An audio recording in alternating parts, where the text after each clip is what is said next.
Introducción.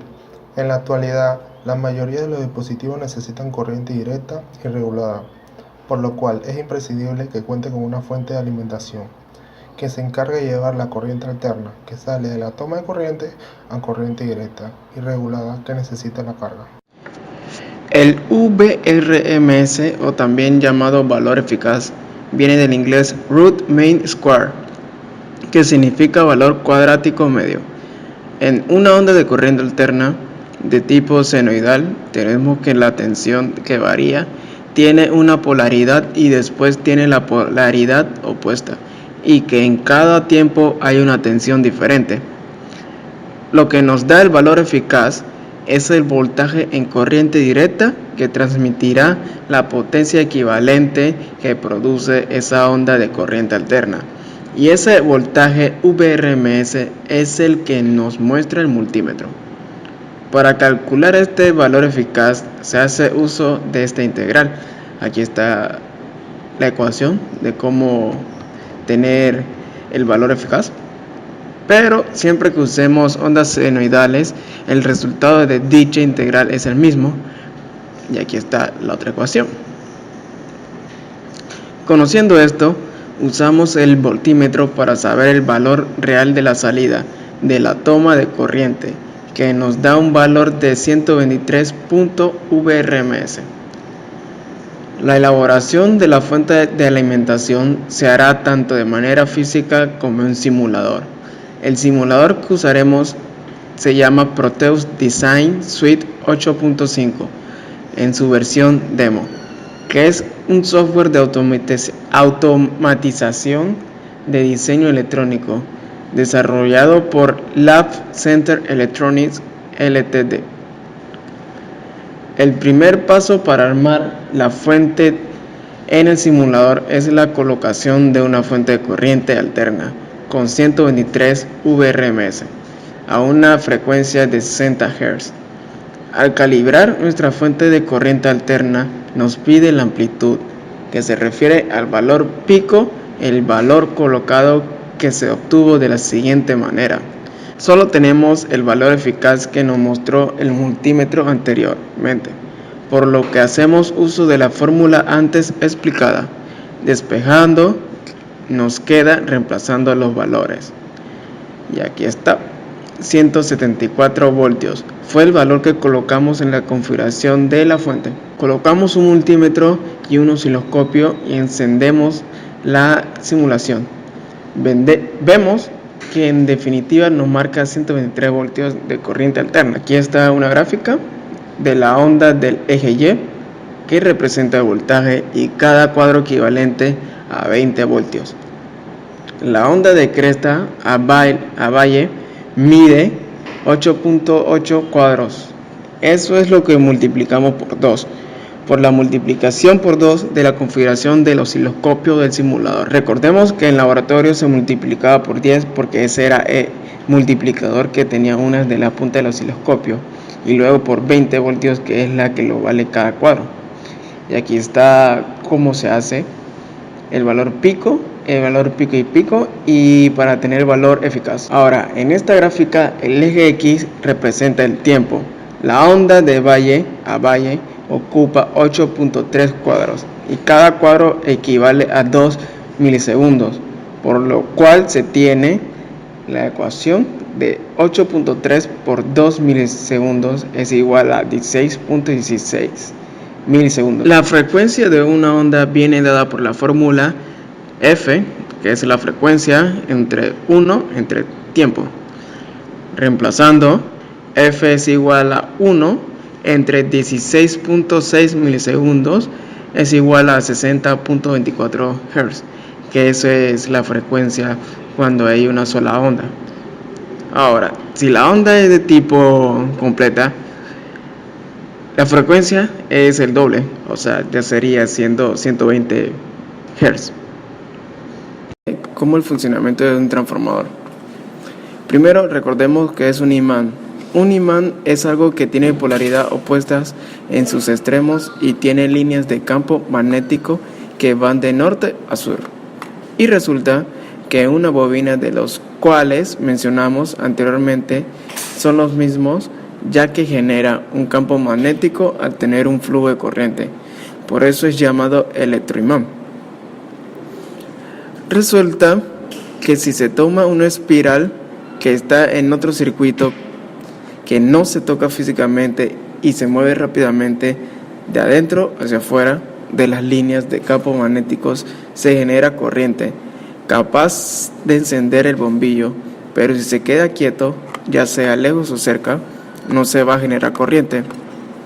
Lo importante para que se genere la corriente es el movimiento del imán de casa. Pero si en vez de tener corriente directa, podemos alternar, lo que sucede es que el campo magnético va a aumentar y a decrecer, según lo hace la corriente, que es como si estuviera moviendo cerca y lejos el imán de casa. Cuando la corriente era directa, así con corriente alterna, no se tiene que mover el imán de casa, que también es una bobina. Lo que sucede es que la primera bobina genera un campo magnético pulsante y la segunda convierte ese campo magnético a corriente alterna nuevamente. Pero si observamos, la segunda bobina no casa todas las líneas de campo magnético. Por eso se obliga a las líneas de campo magnético a fluir por un material metálico, ya que el campo prefiere fluir por un material metálico que por el aire. De esa manera, casi la totalidad del campo magnético generado por la primera bobina pasa por la segunda, y se tiene la misma cantidad de espiral en la primera y segunda bobina, pues se obtiene la misma corriente de salida que de entrada. Si se tiene más espiral en la segunda bobina, esta caza más campo magnético y genera mayor corriente. Y viceversa, si tengo menor número de vueltas en la bobina, caza menos campo y genera menos corriente. Ahí está un diagrama de cómo funciona un transformador. Y ahora hablaremos sobre la impedancia. Otra característica de los transformadores es la impedancia. Se representa con la letra Z y su unidad de medida es en ohmios, como las resistencias. Aquí podemos apreciar cómo es la unidad de la impedancia y en ohmios. En un circuito con corriente directa, la resistencia se calcula con la ley de Ohm, es la oposición al flujo de corriente. Aquí podemos ver cómo se calcula la corriente con la ley de Ohm, y acá también podemos ver cómo se calcula la impedancia, pero con corriente alterna. Y la impedancia es la oposición al flujo de corriente alterna también. Entonces, al haber un voltaje, una corriente y una resistencia, se calcula con la ley de Ohm. Ahí está la figura, como ya la había explicado más arriba. Es muy parecido, sin embargo, cuando tenemos una impedancia, podemos tener un elemento resistivo dentro de esa impedancia, es decir, es una resistencia solamente. Entonces, la impedancia es igual a la resistencia más la reactancia. Y esto hace que podemos decir que la impedancia es una resistencia compleja. En el caso de las bobinas, se tiene una resistencia y una reactancia inductiva. La reactancia inductiva está definida como el transformador tiene una impedancia de entrada y una impedancia de salida. Aquí podemos apreciar unas figuras. Y la impedancia de entrada que nos dio en nuestro circuito fueron de 40.8 ohmios. Y la impedancia de salida es de 2.3. Al conectar el transformador al corriente, tenemos una salida de 77 voltios.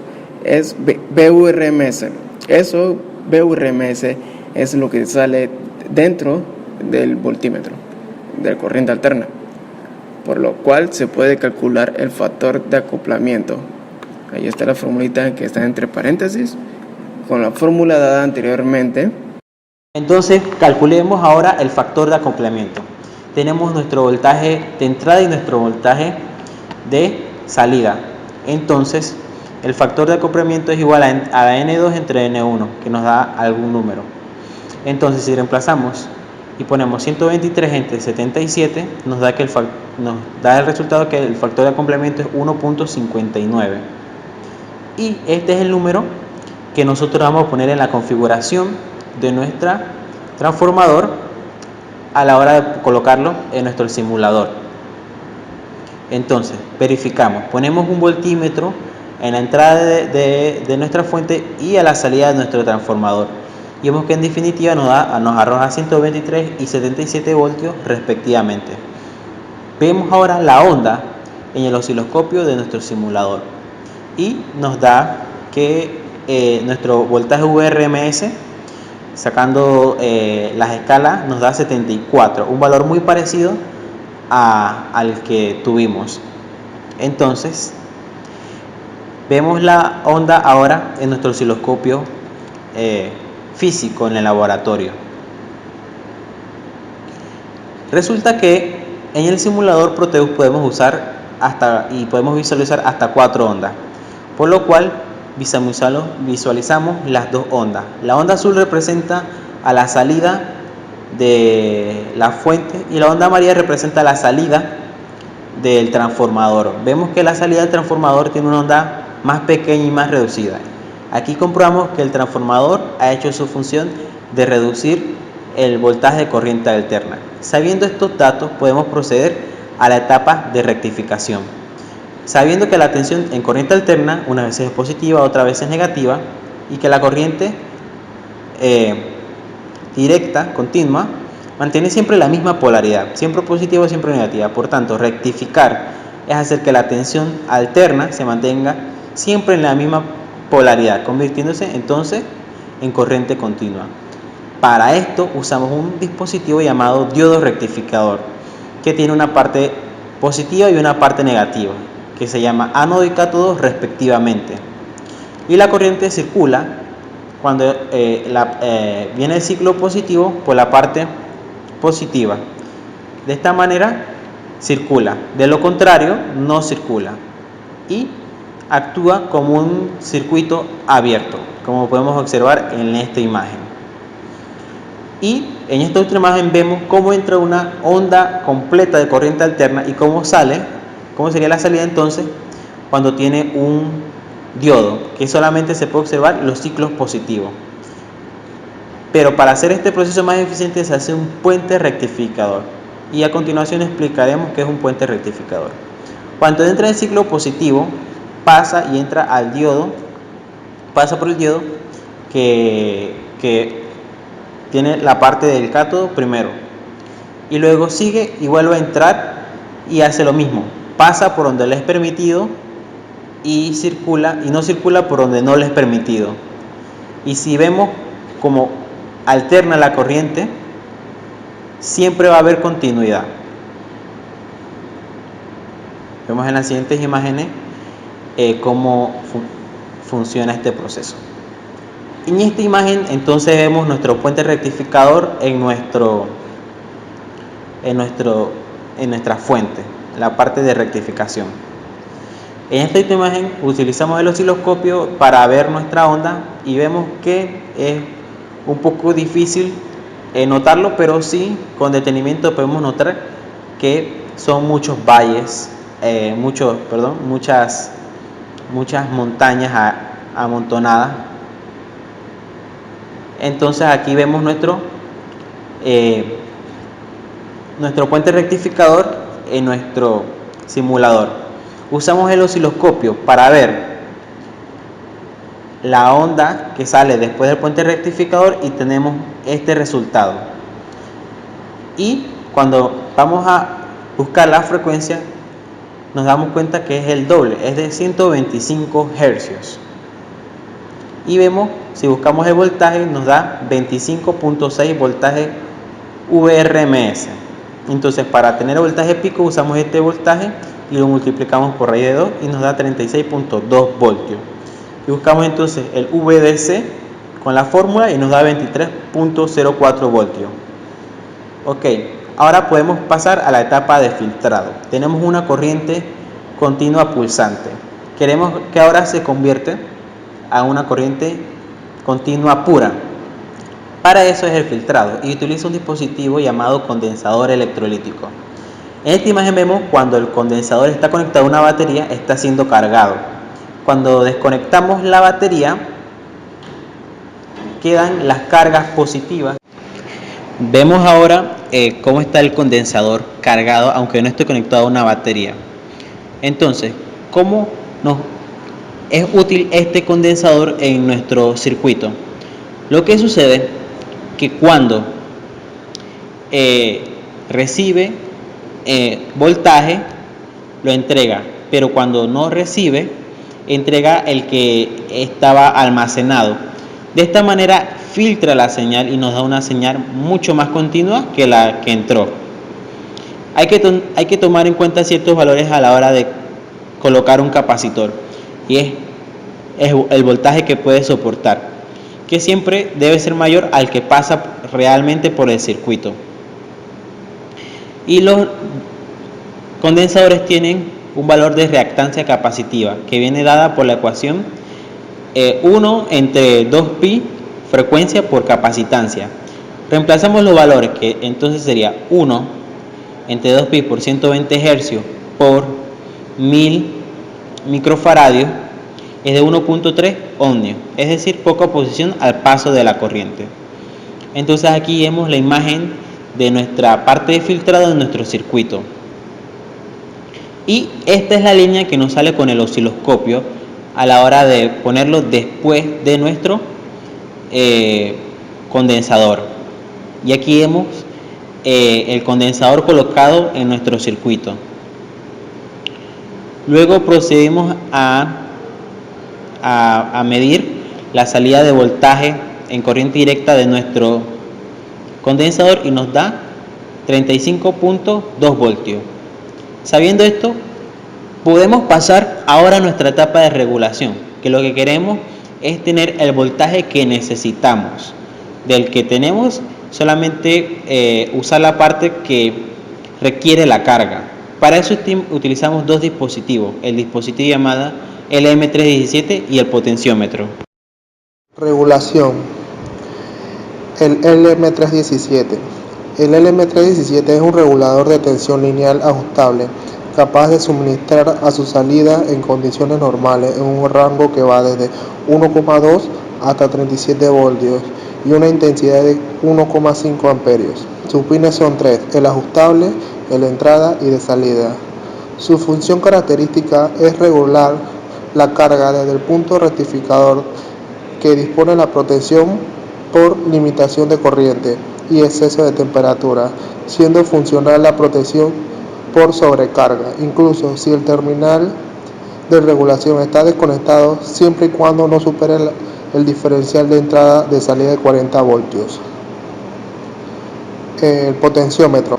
Función del potenciómetro: regula la capacidad con la cual la corriente que se va transformando a corriente directa regula la cantidad de voltaje que pasa a través de la fuente hacia el condensador de enfriamiento, hasta donde se lo permita según su capacidad.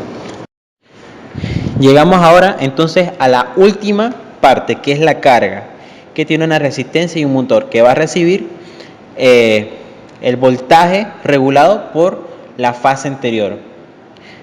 Entonces, para saber la corriente que pasa, tendríamos que tener el voltaje y la resistencia. Entonces tenemos que la corriente varía dependiendo del voltaje que le estemos regulando. En esta primera parte vemos la primera carga que usamos, que fue un motor con un diodo LED. Resulta que al no estar regulado, nosotros subimos la potencia hasta 36 voltios y nuestro motor se dañó, por lo cual entonces tuvimos que utilizar otra carga. En esta imagen vemos ya nuestro circuito completo en el Proteus, y de esta manera se completaría lo que es la fuente de alimentación.